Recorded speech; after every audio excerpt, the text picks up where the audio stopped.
My daughter reminded me the other night that a lot of us don't trust. We don't trust our parents, we don't trust teachers, friends, bosses, pretty much anybody, including ourselves.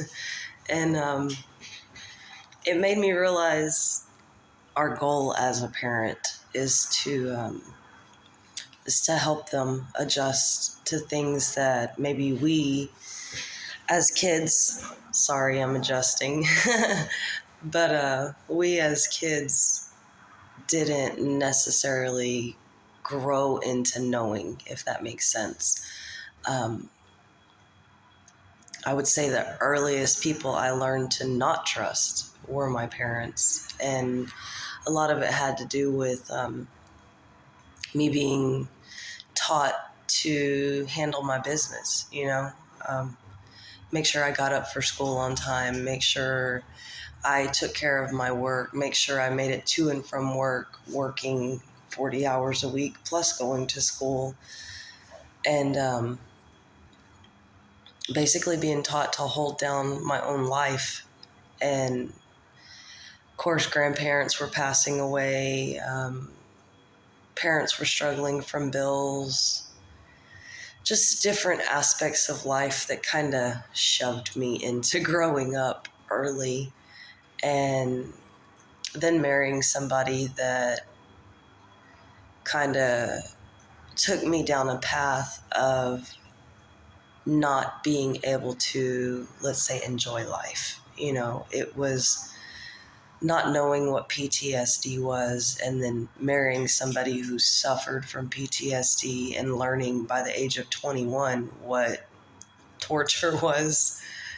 And I don't mean to laugh at it, but the shitstorm we went through, and nobody being there, nobody helping in a sense to understand or make sense of everything that was going on. So when my daughter said, "I don't trust you," it caught me off guard. And I said, "You don't trust me?" And she said, "No, because of what he did." And it made me realize that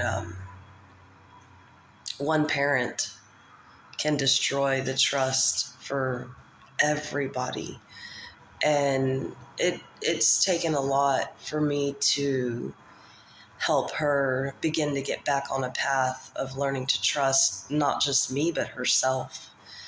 And my son's a little bit different. He's adjusted a little bit better from the trauma and the life that we came out of. And I'm glad that he's been able to see the world from a different mindset, that he's let go of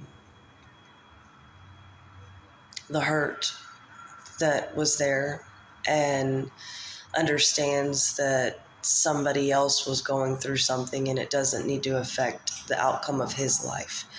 And I'm not sure the difference between boys and girls, if girls are just a little bit more emotional, or they want their daddies more, or I really don't know what it is, but could be age. He's 16, she's 13.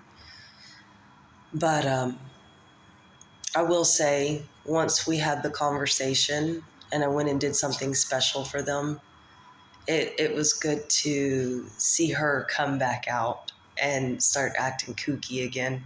So if your kids are acting a little off and they're distant from you, and you know that they've been through some sort of trauma, whether it be you arguing all the time with your spouse, you're worried about money, not really in the best environment, not really close with family and friends, you get the idea of where mistrust can come from, even from yourself. I mean, they learn it from us. So I've had trust issues my entire life, and I have met people that have helped me to overcome these issues. And I'm still every day learning to trust other people. And I know the more that I trust, the more that my kids open up and say, oh, okay, I can trust the world too. So as parents, just to remind you that you are their guide.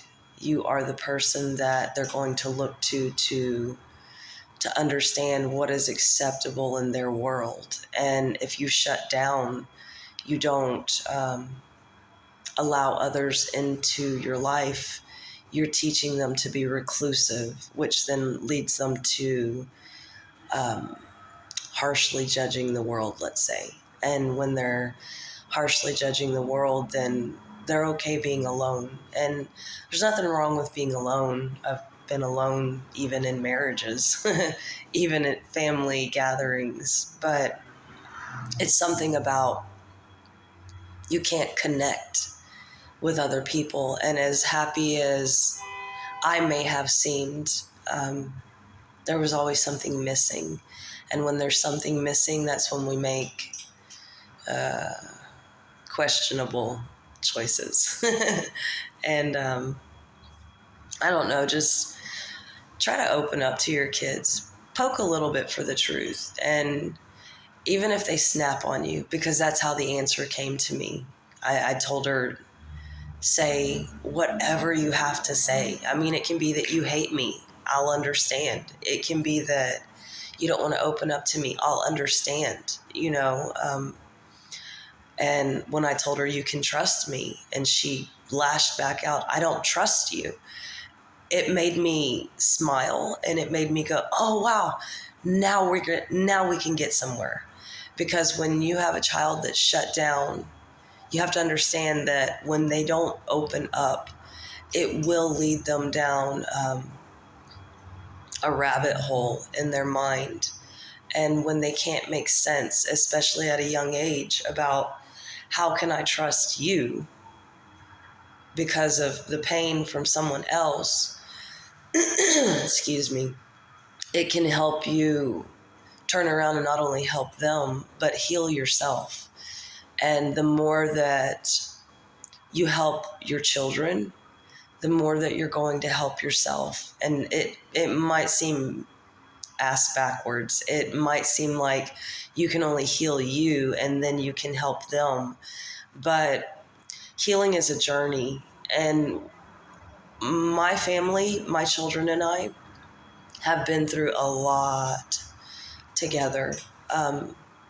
We have cried together. We have struggled together. We have been happy together. We have succeeded together. And the one thing I do not put on them are failures. We don't fail together, but we learn together. So if you can remember to take time and consider what your children have been through, what they're going through, what they could be going through if things don't change, then you are getting on the good foot, let's say. You're getting on the healing path. And one thing I've always tried to do for my children is to make them strong, independent, intelligent, caring people. And I didn't realize all the stuff that I was going through personally, or that their dad was going through, affected them so heavily. And it seems stupid in a way that I didn't realize that. But when you're stressed, when there's trauma, when there's pain that is tucked away, you just keep pushing it down and pushing it down, you're building barriers to living in the present moment, so that you're kind of stuck in the past. And when you're stuck in the past, you can't really even function each day. So you stay in this loop, excuse me, this never-ending loop of why. And it could be why did that or why is that, but never, it's never just, I'm okay. Wow, I'm okay today. And don't get me wrong, you have your days. You have your days to where today I'm strong, Today I'm optimistic. Today I'm happy. But something happens and boom, it's just why? And back to, I don't want to do this. I can't do this. I'm exhausted. I don't see anything changing. There's no future. The pessimism starts to seep back in. So just remember that your kids are always watching. Your kids are always listening, whether you think they are or not. And I learned this through my son, especially when I was sick last week.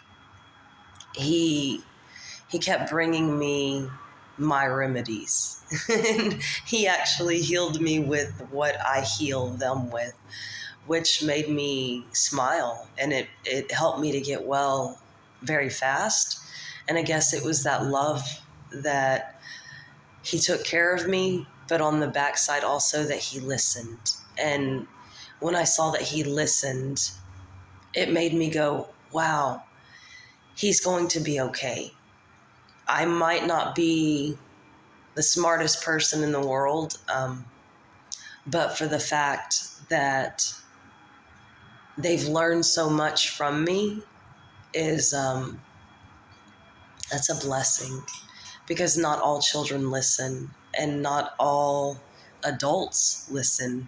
So when it comes down to being a productive member of society,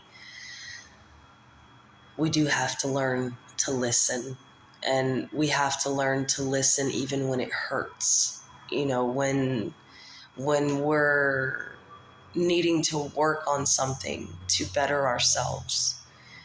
And that constructive criticism, a lot of times feel like it's just destroying you. And how dare you say that to me? And you have some nerve. And who do you think you are? But the thing is, if you're not listening to other people, how do you expect to grow? How do you expect for things to change in a manner that are going to benefit the entire world? Because yes, you're here, we're all here, but this is not your world and I'm visiting. This is our world and we're all visiting. So when it comes down to it, we really do have to open up and listen to the younger generation, because they are the future generation. You know, without them, there is no tomorrow. That has to start to make sense to somebody, that we as adults walk around and say, listen to what I say, I'm an adult. Yeah, you've been here longer, but it doesn't mean you've made better choices. And there's a lot of kids that have such open hearts right now that are willing to sacrifice for the betterment of what is to come. And you have to understand, at a certain point, you start declining in age while they're progressing in age. And they have to live in the world that we're creating for them. So I know I started off talking about one thing, which is listen to your children. And I'm going to end on that note. Open your heart up. Listen to what the youth has to say, and not just of this nation, but the entire world, because there are forward thinkers that are 7 years old and even younger, that they see problems that adults refuse to recognize. So if we can learn to open up our hearts and help them speak, because in all honesty, they are the voiceless until they can vote. So stand behind your children. Let them have the power of your voice with the strength of their mind, because their hearts are a lot more pure than ours. And yes, they're taught to be greedy and selfish and combative, but let's maybe work to help them be loving, generous, and kind. So just a little thought that went through my head, and I hope that everyone can open up their mind, think with their heart, and see forward into a world that we can all unify and create a better tomorrow. And peace, love, and light, and hope to talk to you soon. Bye.